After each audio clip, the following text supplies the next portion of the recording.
മച്ചാട് കർണൻ കേരളത്തിലെ തൃശൂർ ജില്ലയിലെ തലപ്പിള്ളി താലൂക്കിൽ വടക്കാഞ്ചേരിക്കടുത്ത് സ്ഥിതി ചെയ്യുന്ന ഒരു സുന്ദരമായ ഗ്രാമമാണ് മച്ചാട്. മച്ചാട് മാമാങ്കം എന്ന പേരുള്ള ഉത്സവം നടക്കുന്നത് ഈ ഗ്രാമത്തിലാണ്.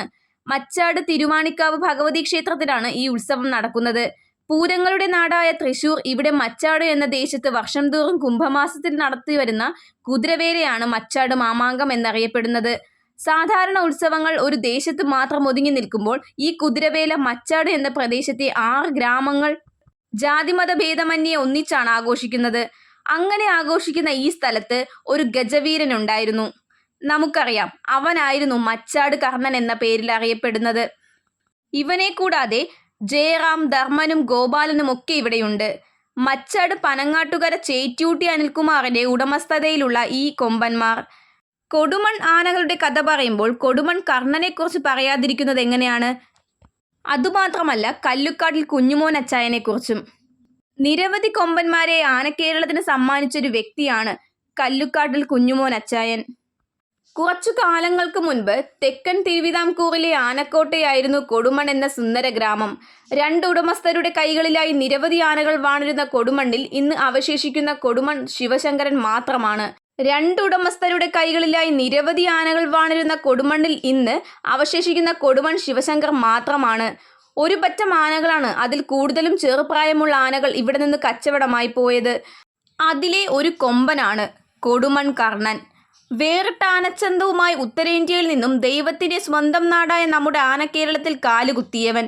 ഇവൻ ചെരിയുന്ന സമയത്ത് ഇപ്പോൾ മച്ചാട് കർണൻ. കൊടുമൺ കുഞ്ഞുമോൻ അച്ചായൻ ബീഹാർ സോൺപൂർ മേളയിൽ നിന്നും കണ്ടെടുത്ത് ആനക്കേരളത്തിലെത്തിച്ചത്. എന്നാൽ നമ്മുടെ ആനക്കേരളത്തിൽ കൈമാറ്റങ്ങൾ സർവ്വസാധാരണമാണ്. കൊടുമണ്ണിൽ നിന്നും കർണൻ നേരെ പോയത് പുത്തൻകുളം ആനത്തറവാട്ടിലേക്കാണ്.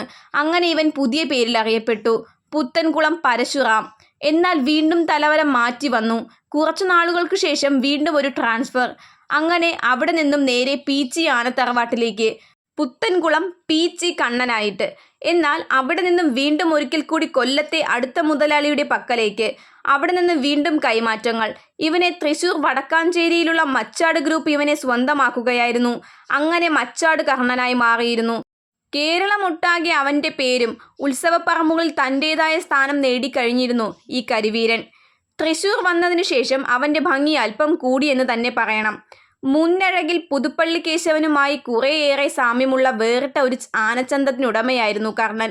ഏതു സദസ്സിലും കയറ്റി നിർത്താൻ പറ്റിയ കരിയഴക്, നല്ല ചെവികൾ, വീണെടുത്ത കൊമ്പുകൾ, അത്ര വലിയ ഉയരപ്പെരുമ പറയാനില്ലെങ്കിലും നല്ല മുന്നഴകും നീളമുള്ള തുമ്പിയും ഉറച്ച നടയമരങ്ങളും. പ്രായം ഏകദേശം 40-നും 45-നും ഇടയിൽ കാണുമായിരുന്നു. അങ്ങനെ നീണ്ടുപോകുന്നു ഇവൻ്റെ പ്രത്യേകതകൾ.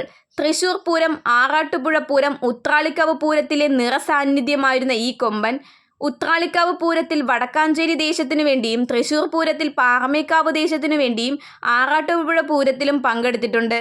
ചെരിയുന്നതിന് മുൻപ് മദപ്പാടിലായിരുന്ന കർണൻ വരവൂരിലെ എസ്റ്റേറ്റിൽ ചികിത്സയിലായിരുന്നു.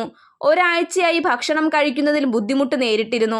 പൊതുവെ ശാന്തനായിരുന്നു. ഇവൻ ആരോടും കൂട്ടുചേരുന്ന പ്രകൃതമായതിനാൽ പൂരപ്രേമികളുടെ കണ്ണിലുണ്ണിയായി മാറിയിരുന്നു. അവസാനമായി തിരുവല്ലോമല പറക്കോട്ടുകാവ് താലപ്പൊലി എഴുന്നള്ളിപ്പിന് എത്തിയിരുന്നു. മദപ്പാടിലായതിനാൽ തൃശൂർ പൂരത്തിന് എത്തിയിരുന്നില്ല. കണ്ടാൽ ആരും കൊതിച്ചു പോകുന്ന ഒരു കരിയഴകായിരുന്നു കർണൻ. തൃത്താല സ്വദേശി രാമചന്ദ്രൻ നായർ, തിരുവേഗപ്പുറ മുത്തു, സുനിസുര, വൈശാഖ് തുടങ്ങിയ നിരവധി ചട്ടക്കാർ ഇവനെ കൊണ്ടു നടന്നിട്ടുണ്ട്. എന്നാൽ അവസാന സമയത്ത് ഇവന്റെ ചട്ടം നന്ദിലത്ത് അർജുൻ ആനയിലുണ്ടായിരുന്ന തൂതരാജൻ നായരായിരുന്നു. ഉത്സവപ്പറമ്പുകളിൽ തൻ്റേതായ സ്ഥാനം നേടിയെടുത്തുകൊണ്ട് മുന്നേറിക്കൊണ്ടിരുന്നു ഈ ഗജവീരൻ. എന്നാൽ 2022 ജൂൺ 9 ആനപ്രേമികളെ കണ്ണീരിലാഴ്ത്തിക്കൊണ്ട് ഈ ഗജവിസ്മയം അവസാനിച്ചു. മറ്റൊരു വീഡിയോയിൽ മറ്റൊരു ഗജകേസരിയുടെ വിശേഷങ്ങളുമായി നമുക്ക് വീണ്ടും കാണാം. Thanks for watching.